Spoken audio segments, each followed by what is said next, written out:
जनलोकपाल आंदोलनाला लवकरच 1 वर्ष पूर्ण होत आहे। वर्षभराच्या कार्यकाळात काय साधलं या आंदोलनानं, कुठं चुका झाल्या या संदर्भात चर्चा करण्यासाठी स्वतः समाजसेवक अण्णा हजारे आपल्याबरोबर आहेत। आपण त्यांच्याशी चर्चा करणार आहोत। अण्णा, स्टार माझामध्ये आपलं स्वागत। नमस्कार। 5 राज्यांच्या निवडणुका नुकत्याच पार पडलेल्या आहेत आणि जर राज्यांमधली स्थिती बघितली तर खंडूरींसारखा मुख्यमंत्री ज्यानं तुम्हाला जसं हवं होतं तसं लोकपाल बिल आणलं, लोकांनी मात्र खंडूरींना स्वतः आणि त्यांच्या सरकारला घालवलं। कुठे चुकलं? आंदोलनाचं अपयश वाटतं काय आहे की आंदोलन योग्य तो एवढा पाठिंबा देऊनही खंडूरींना विजय मिळू शकलेला नाही? नाही, आम्ही यश अपयशाची चिंता करत नाही आणि कुठल्या एका पार्टीला, एक पक्षाला, एखाद्या सरकारला पाठिंबा देणं किंवा आमचा काही त्याचा स्वार्थ साधून काही करणं असं आम्ही विचार करत नाही। आता उत्तरांचलमध्ये काय घडलं की आमच्या अपेक्षेप्रमाणे लोक आयुक्त बिल आणलं, पण नुसतं आणलं, लोकशिक्षण आणि लोकजागृती जी करायला पाहिजे होती की ते बिल जे आलेलं आहे पास झालं, त्याचा आता प्रचार गावागावामध्ये घराघरापर्यंत जायला पाहिजे होतं की ह्या लोक आयुक्त बिलाचा तुम्हाला फायदा काय होणार आहे, काय तरतूद आहे त्याच्यामध्ये, हे कळायला पाहिजे होतं। हे जर कळलं असतं ना तर निश्चित खंडूरीचं सरकार गेलं नसतं, ते निवडून आलं असतं। अण्णा, तुम्ही म्हणताय की योग्य तो प्रसार झाला नाही। जनलोकपाल बिल किंवा लोकपाल बिल जे उत्तराखंडमध्ये आलं ते, महाराष्ट्राचा जर विचार केला, महाराष्ट्रातही गेल्या 3 महिन्यामध्ये 3 निवडणुका झाल्या। 3 निवडणुका महाराष्ट्रामध्ये झाल्या। नगर परिषदेची झाली, जिल्हा परिषदेची झाली, महानगरपालिकेची झाली। तुम्ही शरद पवारांवरही टीका केली, तुम्ही काँग्रेसवरही टीका केली, पण त्याच शरद पवारांच्या राष्ट्रवादी काँग्रेसला सर्वात जास्त जागा मिळाल्या। त्याच काँग्रेसला राज्यामध्ये 2 नंबरच्या सर्वात जास्त जागा मिळाल्या। मग तुमच्या मागे जी जनता उभी राहिली ती जनता निवडणुकीला मात्र त्यांना मत देते ना।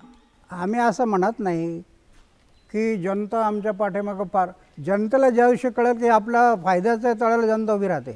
आणि आपण जे म्हणता की महापालिका, जिल्हा परिषदा, आम्ही तळात कधी जात नाही ना।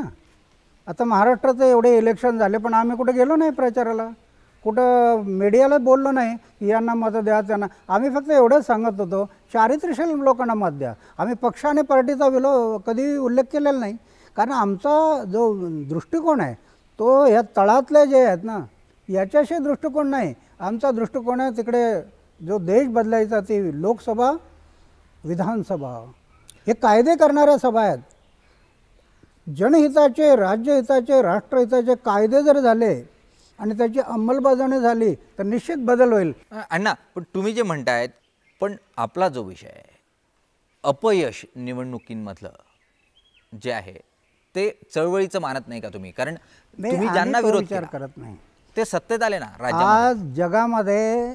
भारत असा देश उभा ठरलेला आहे की चळवळी खूप झाल्या, क्रांती खूप झाली, पण देशामध्ये पहिली क्रांती अशी झाली की कोट्यावधी लोक रस्त्यावर उतरले आणि कोणी दगडसुद्धा हातात घेतला नाही। हे काय थोडं झालं? नाही, ही क्रांती झालीच ना अण्णा। आणि त्या क्रांतीच्या मागे जी काही चळवळ उभी राहिली त्यामागे यश चळवळीचं आहेच, पण जे कोट्यावधी लोक तुमच्या मागे उभे राहतात ते मतांमधून तेच मत परिवर्तित का नाही करत? तुम्ही ज्यांना विरोध करता, ज्या राजकीय होईल ना। आता तुम्ही पहा ना, हे तळात आम्ही विचार करत नाही, तळातलं परिवर्तन होईल न होईल तो त्याचा विचार करत नाही। आता तुम्हाला दिसेल की ज्यावेळेला आता आमच्या बैठका चालू आहेत, अजून 2 किंवा 3 बैठका होतील, त्यानंतर आमचे दौरे होतील देशभर, आणि 2014चं जे लोकसभेचं इलेक्शन येईल त्या इलेक्शनमध्ये एकदा तुमचा आचारसंहिता सुरू झाली की लोकशिक्षण, लोकजागृती 1.5 वर्ष, आता 1.5 वर्ष जागवणार लोकांना, आणि आचारसंहिता सुरू झाली की आमचं आंदोलन होईल, रामलीला मैदानमध्ये मी बसलेला असेल आणि जनता रस्त्यावर उभी असेल, आणि तिचे दुष्परिणाम काय होतात हे तुम्हाला पाहायला मिळेल, बदल कसा होतो। पुढच्या 1.5 वर्षाच्या कार्यकाळात तुम्ही स्वतः देशभर फिरणार? म्हणून तर आता उद्या दिल्लीला चाललो, 2 बैठका झाल्या, उद्याची 3री आहे, आणखी 2 ग्रुपशी बोलणार आहे। ह्या सगळ्या चर्चा चालू आहेत की पुढची दिशा काय, आणि त्याच्यातून आम्हाला कुठल्या पक्ष पार्टीचं व्यक्तीचं काही घेणं देणं नाही.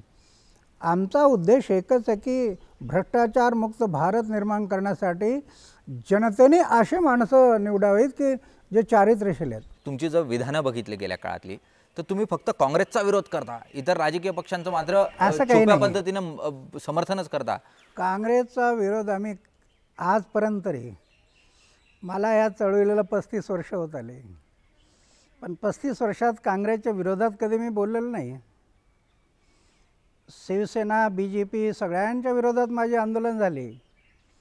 एवढेच नाही तर 6 कॅबिनेट मंत्री घरी गेले, त्याच्यात काँग्रेसचं नाही आहे.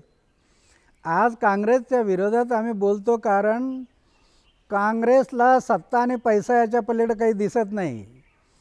समाज, राज्य, राष्ट्राचा विकास हे काँग्रेसला दिसत नाही.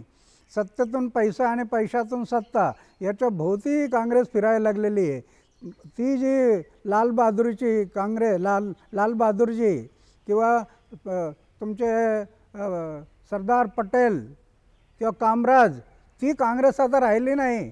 आता हे दिसतंय तुमचं या काँग्रेसमध्ये आपसामध्ये काय चाललेलं आहे. तेव्हा आमच्यासमोर पक्ष, पार्टी, व्यक्ती नाही आहे. आमच्यासमोर आहे परिवर्तन. तर परिवर्तनाचा आम्ही विचार करतो. अण्णा, जर आपण वर्षभराचा हा कार्यकाळ बघितला, 15 एप्रिलला तुम्ही जंतर मंतरला पहिलं 3 दिवसाचं आंदोलन केलं.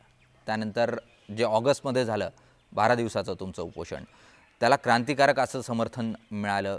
जागतिक पातळीवर ते आंदोलन जाऊन पोहोचलं.